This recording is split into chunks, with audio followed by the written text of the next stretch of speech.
எல்லாருக்கும் வணக்கம்.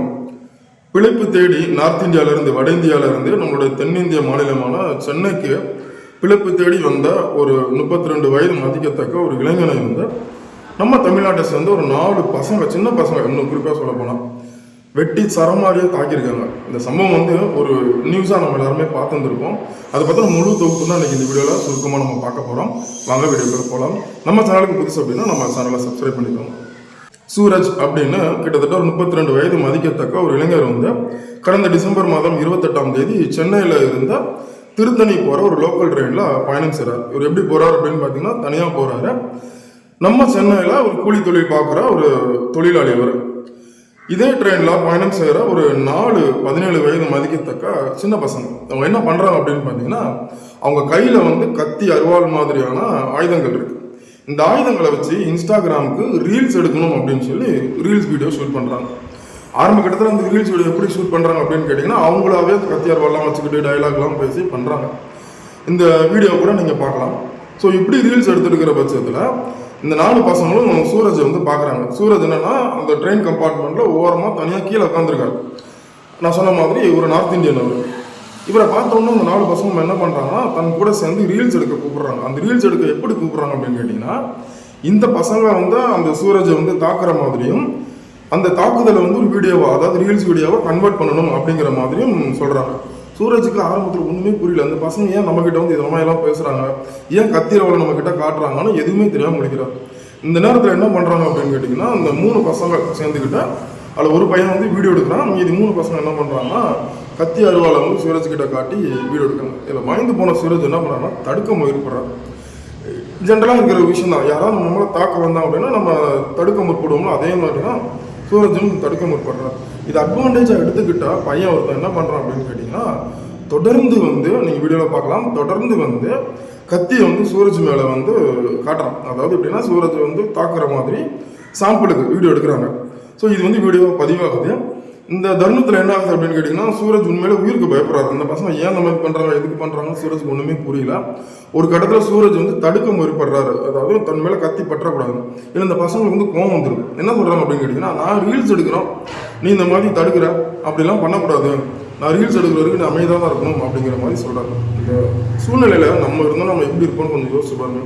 நம்மளால சமாளிக்க முடியுமா? கத்தியார் வளர்ந்து நம்ம மேலே காட்டுறப்போ, நம்ம கிட்ட வெட்ட வர்ற மாதிரிலாம் பண்ணுறப்போ நம்மளால் தடுக்காமல் இருக்க முடியுமா? அதே ஒரு பயம் தான் சூரஜுக்கு இருக்குது. இதில் என்ன ஆகுதுன்னு கேட்டிங்கன்னா ஒரு கட்டத்தில் வந்து சூரஜ் மேலே அந்த கத்தியும் அருவாளும் படுது. இதில் பயந்து போன சூரஜ் என்ன பண்ணுறாருன்னா திருத்தணி ஸ்டேஷன் வர்றப்போ திருத்தணியில் கீழே இறங்குறாரு ஸ்டேஷனை விட்டு. இப்போ இந்த பசங்களுக்கு வந்து கோவம் வரும். அது எப்படி வந்து நான் வந்து ரீல்ஸ் எடுக்கும்போது இந்த மாதிரிலாம் தடுக்கலாம் அப்படின்னு சொல்லிட்டு திருத்தணி ரயில்வே ஸ்டேஷன்லேயே வச்சு தாக்குதலுக்கு முற்படுறாங்க. அதில் வந்து சூரஜ்க்கு சில காயங்கள் ஏற்படுது. இதில் பயந்து போன சூரஜை இந்த 4 பசங்க என்ன செய்கிறாங்க அப்படின்னு கேட்டிங்கன்னா அதே திருத்தணி ரயில்வே ஸ்டேஷனில் அபண்டண்ட்டாக இருக்கிற ஒரு குவார்டர்ஸ், அதாவது ரயில்வே ஊழியர்கள் வாழ்ந்த குவார்டர்ஸ், அந்த குவார்டர்ஸில் வந்து இப்போ யாருமே கிடையாது, மனித நடுமாட்டமே கிடையாது, அங்கே வந்து வலுக்கட்டாயமாக கூட்டிகிட்டு போகிறாங்க. எதுக்கு அப்படின்னு கேட்டிங்கன்னா மறுபடியும் ரீல்ஸ் எடுக்கிறதுக்கு. இந்த வாட்டி ரீல்ஸ் அவங்க எப்படி எடுக்க போகிறான்னு கேட்டிங்கன்னா விளையாட்டுத்தனமாகவோ இல்லை கத்தியாரோட சும்மா சுற்றி காட்டியக்கூடாது, சூரஜை உண்மையிலே தாக்குதல் பண்ணி வீடியோ எடுக்க போகிறாங்க. இந்த பசங்க பிளான் பண்ண மாதிரியே சூரஜை மிரட்டி அந்த அபண்டண்ட்டாக இருக்கிற அந்த குவார்டர்ஸ்குள்ளேயும் கூட்டிகிட்டு போயிட்டாங்க. அங்கே போய் ரீல்ஸ் எடுக்கிறங்கிற பேரில் 3 சிறுவர்கள் என்ன பண்ணுறாங்கன்னு கேட்டிங்கன்னா சூரஜை வந்து சரமாரியாக உண்மையாகவே தாக்குறாங்க. அதாவது தலையில் வெட்டுறாங்க, கழுத்தில் வெட்டுறாங்க, அவரோட முகத்தில் வெட்டுறாங்க. இந்த 3 17 வயசு பையங்களும் வந்து சூரஜை தாக்கும்போது ஒரு பையன் வந்து வீடியோ எடுக்கிறான். அந்த வீடியோ காட்சிகள் தான் நீங்கள் பார்க்குறது. ஸோ இந்த தாக்குதல் நடந்து முடிஞ்ச போது சூரஜால் இதுக்குமா சமாளிக்க முடியாமல் ஒரு அன்கான்ஷியஸ் ஸ்டேட்டுக்கு போகிறாரு. தன்னிலை மறந்த ஒரு சந்தர்ப்பம் அவருக்கு ஏற்படுது. இதில் என்ன பண்ணுறாருன்னா சூரஜ் எந்திரிச்சு எப்படியாவது தப்பிக்கணும் அப்படின்னு சொல்லிட்டு அந்த திருத்தணி ரயில்வே ஸ்டேஷனில் இருந்து மெயின் ரோடுக்கு வர்றதுக்கு முயற்சி பண்ணுறாரு.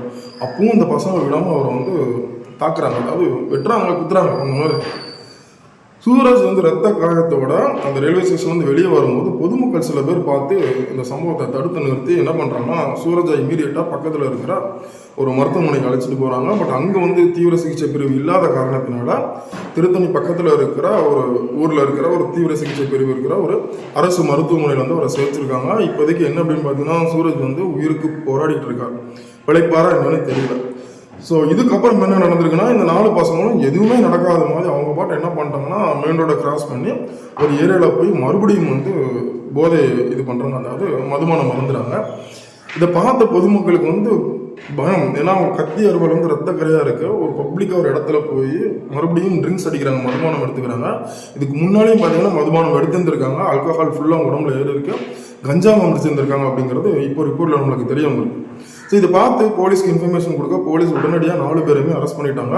அவங்கள என்கொயர் பண்ணும்போது முதல் கட்டமாக என்ன தெரிஞ்சிருக்குன்னா, இந்த 4 பசங்களும் 17 வயசு மதிக்கத்தக்க பசங்க. அது மட்டும் இல்லாமல் திருத்தணி, சென்னை மாதிரி ஊர்களில் வந்து இவங்க ஸ்கூல் படிக்கும் பொழுதே ஸ்கூலில் வந்து ட்ராப் அவுட், அதாவது படிச்சுட்டு இருக்கும்போது சில ஒழுக்க ப்ராப்ளம் இருக்கும் இல்லையா, ஒழுக்கம் சரியில்லாமல் இருந்திருப்பாங்க, சேட்டை செஞ்சுருப்பாங்க, ஏதாவது பிரச்சனை பண்ணியிருப்பாங்க. இந்த காரணத்தினாலேயே ஸ்கூலை விட்டு இவங்களை அந்த பசங்களை வந்து விலக்கி வச்சுருக்காங்க, ஸ்கூலுக்கு இனிமேல் வர முடியாத அளவுக்கு பண்ணியிருக்காங்க. அந்த அளவுக்கு பிரச்சனைக்குரிய இந்த 4 பசங்க இன்னைக்கு ஒரு மர்டரை வந்து அட்டன் பண்ணியிருக்காங்க. கொஞ்சம் இமேஜின் பண்ணிப்பாங்க. இப்போ காவல்துறை வந்து இவங்களை அரெஸ்ட் பண்ணி என்கொயரி போயிட்டு இருக்கிறதா சொல்லிட்டு இருக்காங்க. இதுக்கு இடையில நம்ம கவனிக்க வேண்டிய மிகப்பெரிய விஷயம் என்ன அப்படின்னு கேட்டிங்கன்னா, இது வந்து ஒரு சாதாரண நிகழ்வு கிடையாது. இது தமிழ்நாட்டுக்குள்ள இருந்த ஒரு நியூஸாக மாறி இன்னைக்கு நேஷனல் லெவல் நியூஸாக மாறிடுச்சு. இதில் 2 முக்கியமான விஷயம் வந்து நம்மளுக்கு ஒரு பெரும் அச்சுறுத்தலை ஏற்படுத்திட்டு இருக்கு. அதில் முதல் விஷயம் என்னன்னு கேட்டிங்கன்னா, இந்த நிகழ்வு நடந்ததை வந்து வீடியோஸ் எல்லாமே வந்து வட இந்தியர்கள், நம்ம இந்தியாவில் இருக்க நார்த் இந்தியன்ஸ் நிறைய பேர் பார்த்துருக்காங்க. அவங்க என்ன சொல்கிறாங்கன்னா, இது மாதிரி வட இந்தியாவிலேருந்து தென்னிந்தியாவுக்கு வேலைக்கு வர்றவங்க நீங்கள் தாக்குதல் நடத்துறீங்க தொடர்ந்து அப்படின்னா நாங்களும் அதே மாதிரி செய்வோம்.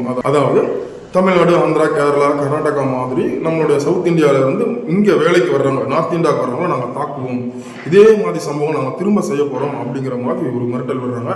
இது வந்து ரொம்ப லாஜிக்கான ஒரு விஷயம். ஏன் அப்படின்னா, இப்போ கூலி தொழிலாளியாக நார்த் இந்தியாவிலேருந்து இங்கே வந்தவங்களை தாண்டி இங்கேருந்து நிறைய ஆஃபீஸர்ஸ், ஐடி கம்பெனியாக இருக்கட்டும், இல்லை பேங்காக இருக்கட்டும், நிறைய ஆஃபீஸர்ஸ் வந்து நார்த் இந்தியாவில் வேலை பார்க்குறாங்க.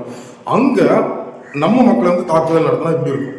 இப்போ அவங்க என்ன சொல்கிறாங்க அப்படின்னா, இதை தான் நாங்கள் பண்ண போகிறோம், அடுத்தது நெக்ஸ்ட் நாங்கள் பண்ண போகிற ஒரு விஷயம் இதுதான். தொடர்ந்து வந்து எங்களுடைய வட இந்தியர்களை வந்து தென்னிந்தியாவில் வந்து தாக்குதல் உட்படுத்துறீங்க, இது கேலி கிண்டல் அதிகமாக பண்ணுறீங்க, இதை வந்து நாங்களும் செய்ய போகிறோம் அப்படிங்கிற மாதிரி சொல்கிறாங்க. இது நம்பர் 1.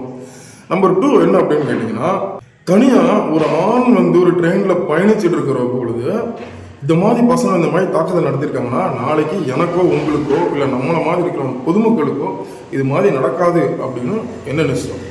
இது இன்னைக்கு சோசியல் மீடியாவில் ஒரு மிகப்பெரிய டிபேட்டாக போயிட்டு இருக்கு. நிறைய பேர் என்ன சொல்கிறாங்கன்னா, நாளைக்கு நம்ம போயிட்டு இருக்கணும் இதே மாதிரி ஒரு தாக்குதல் நடத்தினா என்ன பண்ண முடியும்? அவனுக்கு வந்து வட இந்தியா, தென்னிந்தியா ஆள் அப்படின்னு வச்சு பார்க்கல.